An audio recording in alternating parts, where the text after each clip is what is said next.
মা, আমি কলেজে যাই। সাবধানে যাস। আমি কলেজ চলে যাই, একা পথ চলি, সঙ্গে কেহ নাই, এক কষ্ট কারে বলি। না আছে গার্লফ্রেন্ড, না আছে বন্ধু।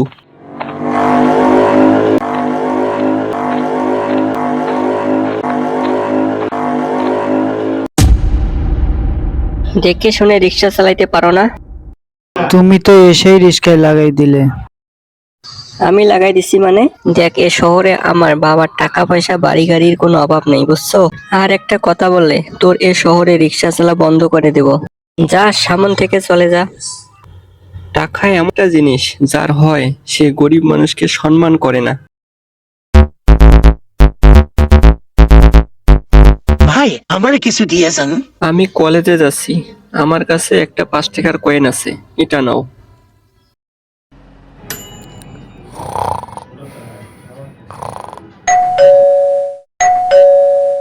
এই শয়তান, খাবি না?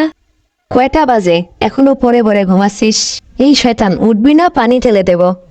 পাশের বাড়ির হামিমকে দেখ, সে উঠে পড়ালেখা করছে, আর তুই এখনো পরে পরে ঘুমাচ্ছিস না? মা, তুমি দিলে তো আমার স্বপ্নটা ভাঙিয়ে। কত সুন্দর একটা স্বপ্ন দেখছিলাম। তুই কত স্বপ্ন দেখলি, একটাও কি পূরণ করতে পারলি? সমস্যা নেই, একটা ভাঙছে তো কি হয়েছে, এরপর আরো কত স্বপ্ন দেখবি। দূর, ভাল লাগে না, তুমি যাও তো এখান থেকে, আমি পরে খাবো। হ্যালো আঙ্কেল, কেমন আছেন আপনি? এই তো ভালো আছি। তোমার তো চাকরিটা হয়েছে, কিন্তু বাবা, এখানকার স্টাফকে কিছু টাকা দেওয়া লাগবে। আপনি তো বলছিলেন কোনো টাকা লাগবে না, তাহলে এখন আবার টাকা দেওয়া লাগে। কত টাকা দিতে হবে? বেশি না, 7 লাখ টাকা।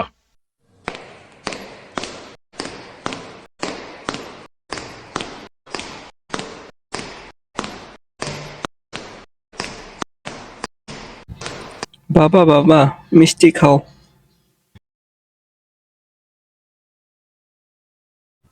হঠাৎ মিষ্টি যে, আমাকে না জানিয়ে বিয়ে করলি নাকি আবার? বাবা, সবসময় মজা করো না তো। আচ্ছা বল, আজকে হঠাৎ কিসের জন্য মিষ্টি খাওয়ালি? কিসের সুসংবাদ? বাবা, আমি একটা সরকারি চাকরি পেয়েছি, কিন্তু একটা বড় সমস্যা আছে। তুই আমার ছেলে, তোরে ভালো করে চিনি। সমস্যা ছাড়া তোকে কল্পনাই করা যায় না। বাবা, তুমি এখনো মজা করছো। আমার 7 লাখ টাকা লাগবে চাকরির জন্য, তুমি ম্যানেজ করো।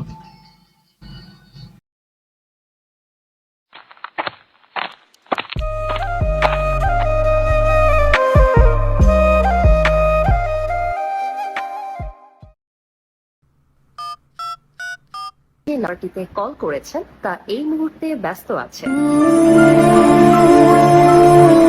একজন বাবা একজন ছেলের বন্ধু হয়, তুই এইভাবে মন মারা থাকলে আমার কি ভাল লাগে? কি হয়েছে আমাকে খুলে বল। আর চাকরির জন্য যে 7 লাখ টাকা দিলি, ওটার কি হলো?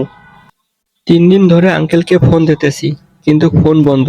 আমাকে বলছিল 1 দিনের মধ্যেই তোর অ্যাপয়েন্টমেন্ট লেটার যাবে, কিন্তু এখন ফোন বন্ধ। তুই সহজে সবাইকে বিশ্বাস করিস। বর্তমান শহরে মানুষকে চেনা বেশ কঠিন। চিন্তা করিস না, যা হবার হয়েছে।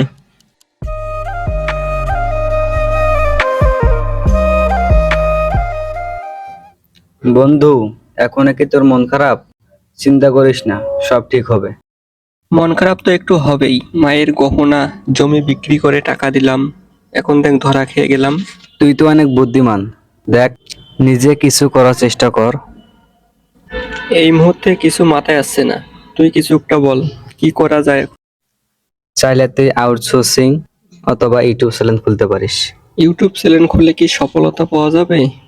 তবে বুদ্ধিটা কিন্তু দারুণ দিয়েছি, এজন্যই তুই আমার বেস্ট ফ্রেন্ড।